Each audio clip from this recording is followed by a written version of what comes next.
Good morning, good morning, good morning. It's Saturday. So bike ride na naman tayo. Dito ulit tayo sa May Clark. Ayan.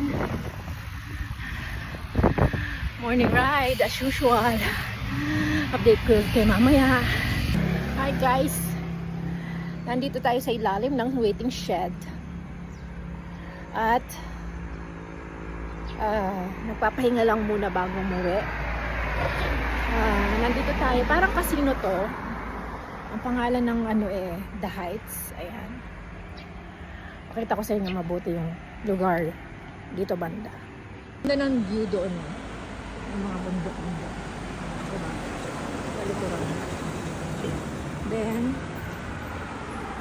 ito yung hotel.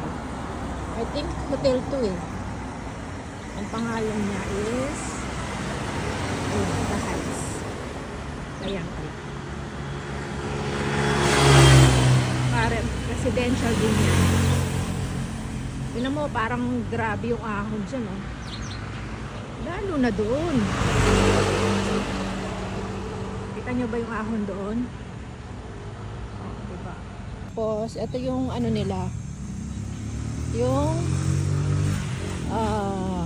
tawag dito, yung walkway, runway at bike lane ng Clark. Kulay red yung nila, yung floor. Ayan, medyo malaki-laki din yan.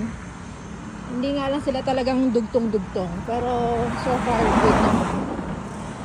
So dahil Sabado ngayon guys, marami pa rin yung magbabike. Dito pa rin sa Clark.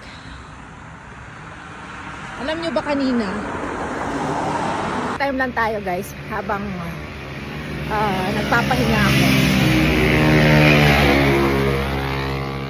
Pasensya na, maraming motor. Anyway, kanina paglabas ko nung sa Bundagoy, meron akong nakitang cyclist. Yung bike pa naman niya ay kulay violet actually. Tapos hindi ko makita kung anong brand. So syempre, ang ginawa ko, kumapit na lang ako sa kanya hanggang makarating kami dito sa loob ng Clark. Tapos kaso merong part dito sa Clark na yung pupuntahan ko ay hindi out of way niya. So doon na kami nagkahiwalay. Hindi man ako nakapagpasalamat sa kanya kasi nga syempre nauna siya. Ginawa ko siyang trangko. Pero sino ka man kuya, salamat sa pagpapakapit sa akin. Habol talaga ako sa kanya kaya napabilis tuloy yung pagpasok ko dito sa loob. Ayun lang, yun lang yung kwento ko sa ngayon. Pasensya na kayo, linga-linga ako kasi wala lang, pahinga lang ako ng konti.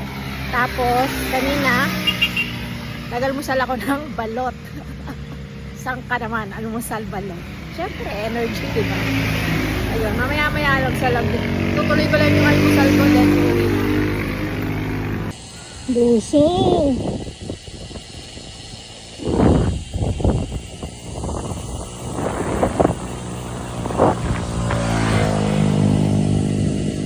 Buso, guys.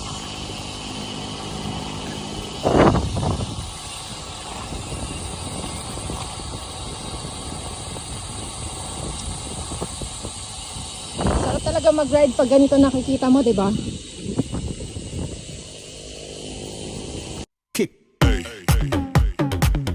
Thanks for watching. God bless everyone.